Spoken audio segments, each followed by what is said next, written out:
This actually is a nice segue, because this is about what if. And what if you did something differently? And what if you were able to change the way others thought so that they did things differently? And the rest of the session is all about that. And I want to start looking at what you can do in these situations. And I want to be able to convey, I hope, that there's a lot that you can do to give yourselves room for manoeuvre and tip the scales in your favour when so much is outside your control. And also give you some food for thought about where you want to focus your energies. Rachel was describing, quote, firefighting as work becomes non-stop. This might be about where you actually want to focus your energies in terms of the work that you do. So, first of all, this is about leadership. It's not about being the leader, where you get your leader cloak when you reach a certain level or banding or grade. Hugh put it nicely in the chat. He talked about everyone playing a part, everyone being part of this. And leadership has a specific meaning, I think, in this context. And this quote on the left is one of my favourites about what leadership really means. So leadership is taking responsibility for enabling others to achieve shared purpose in the face of uncertainty. Those are the words of a man called Marshall Gantz. But notice what he says. He doesn't talk about leadership being the responsibility of a particular group or band or grade of people. He doesn't talk about leadership being synonymous with seniority. He talks about it in terms of taking action and therefore being open to everyone. It's about taking action in relationship to others. So it's always about the relationships that you build. It's always relational. It is about enabling people to take action. So it's about using that power to take action, but always in the face of uncertainty. So that's a given. And always in the purpose of change. So it's not about taking action to enable everything to stay the same, but enabling things to change.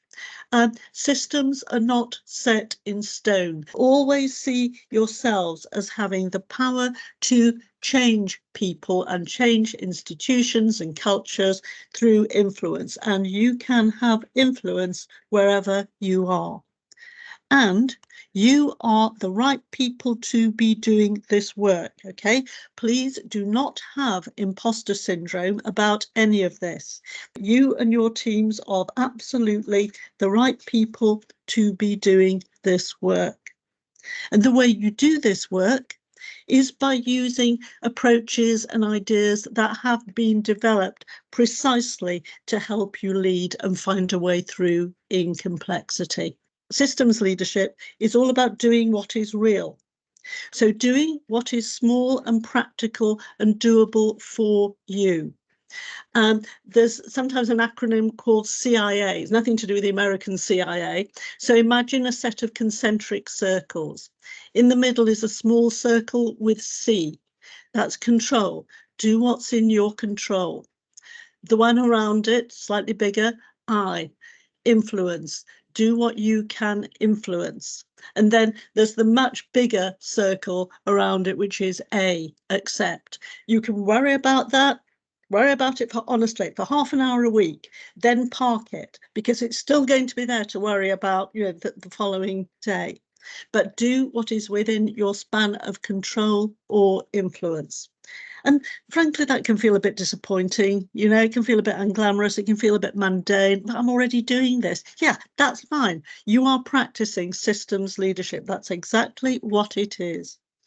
It's about going back to this idea of relationships and using the relationships that you have to build trust and thereby engender influence. There's this lovely line, systems move at the speed of trust.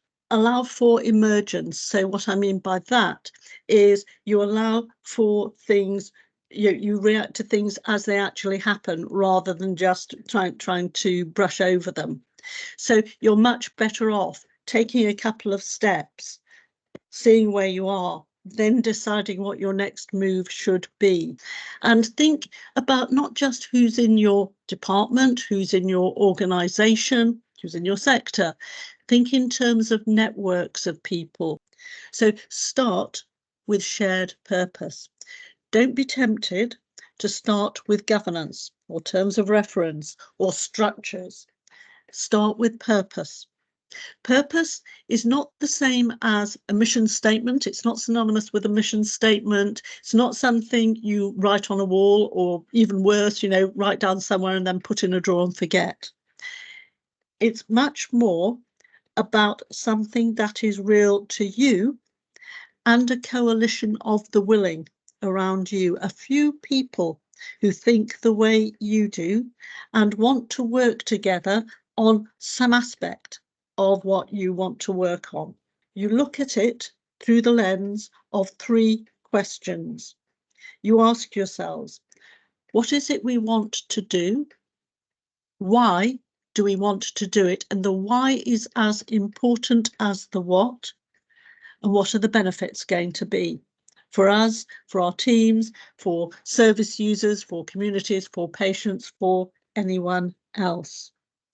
Who are the stakeholders here? Who are the people we really want to influence? Whose minds do we really want to change on this? What are the narratives we want to tell? Where are the pressure points in the system? So people say they can't do something, they're not being unreasonable, it's just that's where the pressure point happens to be. It is a way of keeping the focus on your agenda. So what you want to do over the long haul. So it will cut through other or changing priorities, because there will always be somebody else's agenda.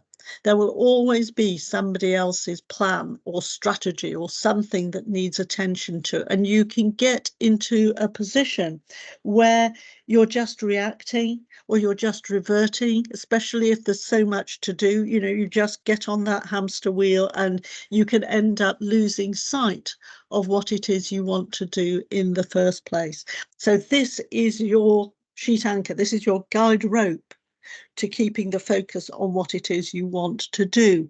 And also you can start looking at other agendas or other meetings or other strategies through the lens of your shared purpose. So you can start getting a little bit more ruthless about how you spend your time, because time is the most limited and the most important commodity you have. So this is about how you value your own time. And we were talking about doing small things, and it can be tempting to go, oh, I'm just doing something small. Honestly, it doesn't matter. It absolutely matters.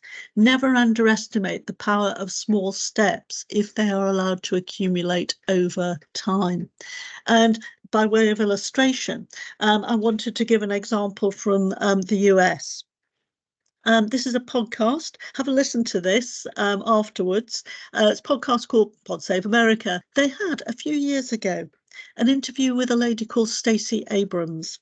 Stacey Abrams comes from Georgia in the southern United States, recently ran for governor of Georgia, started out 15 years ago odd, as a community organizer, registering voters, doing small things, taking small steps. So registering 1 voter here, 2 voters there, getting other individuals and organisations to do likewise.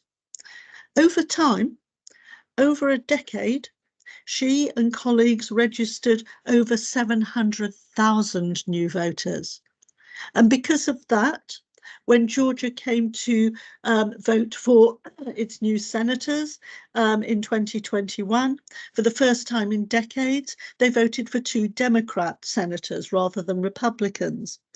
The Democrats then had a majority in the Senate, and because of that, they could pass a $1.9 trillion COVID emergency bill. Never underestimate the power of what you do, even if you think it's small. Something else that we don't often do: pay attention to the small p politics.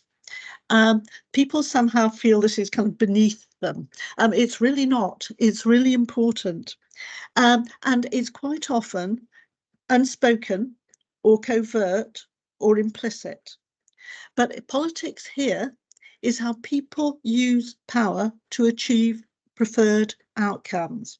So it is worth reflecting on: how do agendas come to be as they are? Who makes the decisions as to what's on them? How might I influence that, either directly or indirectly? Who makes the decisions here? What are the processes? Whose or what preferred outcomes are considered to be the most legit?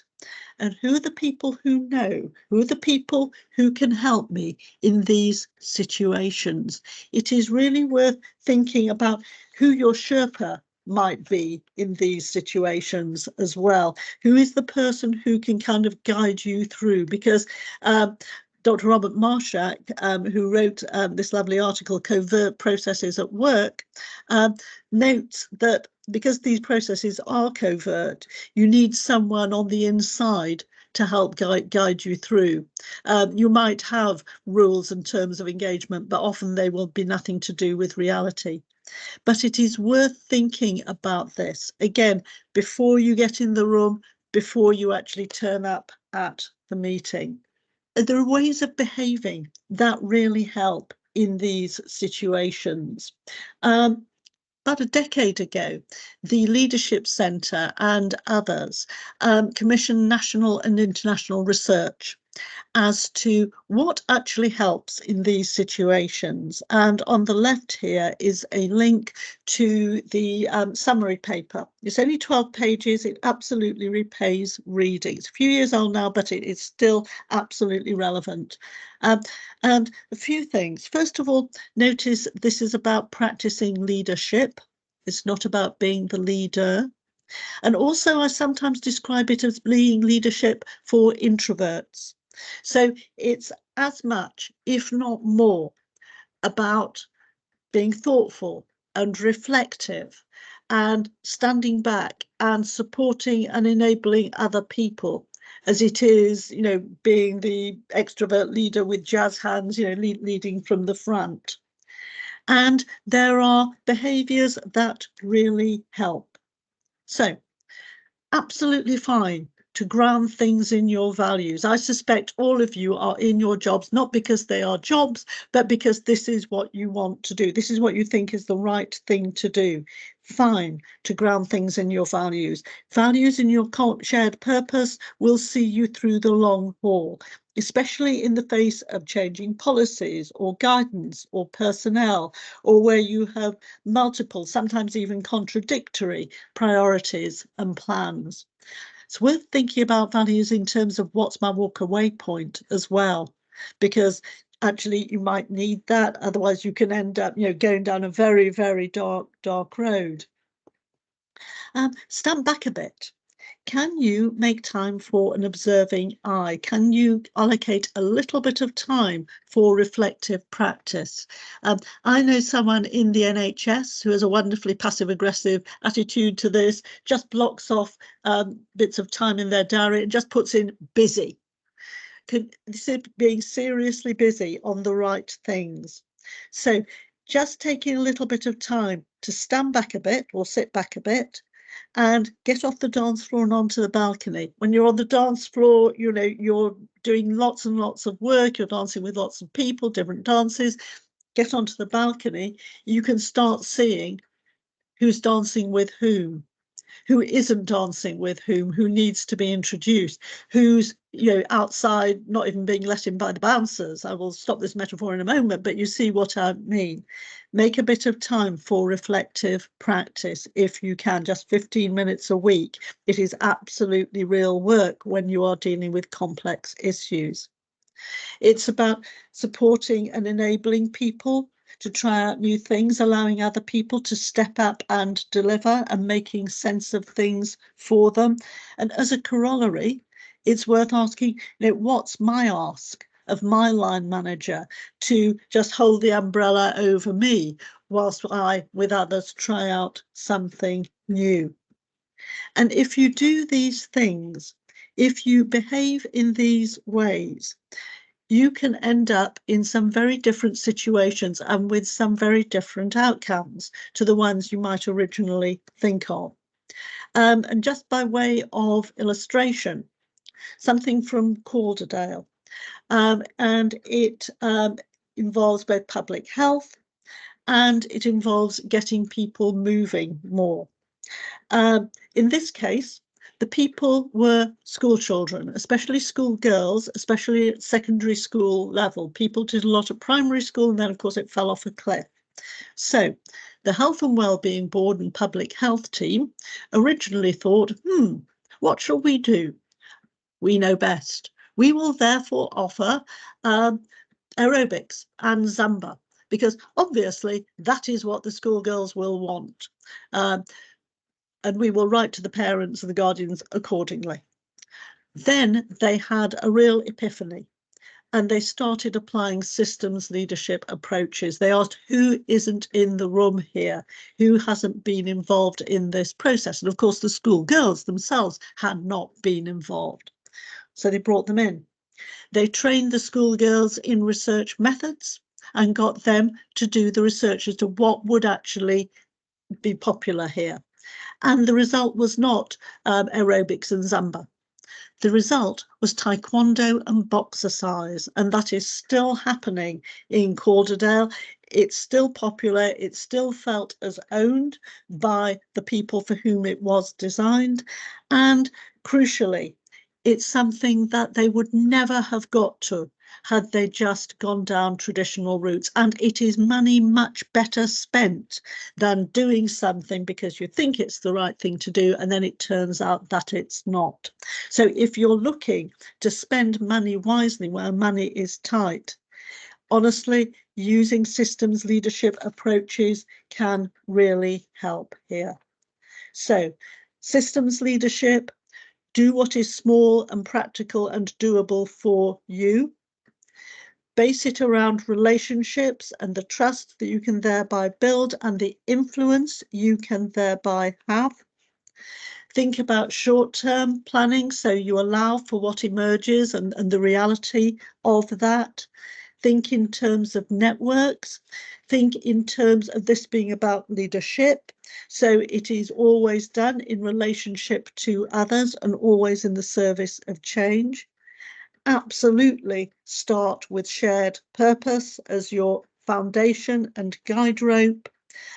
Don't worry about the small. Do worry about the politics and behave in ways that lead to change.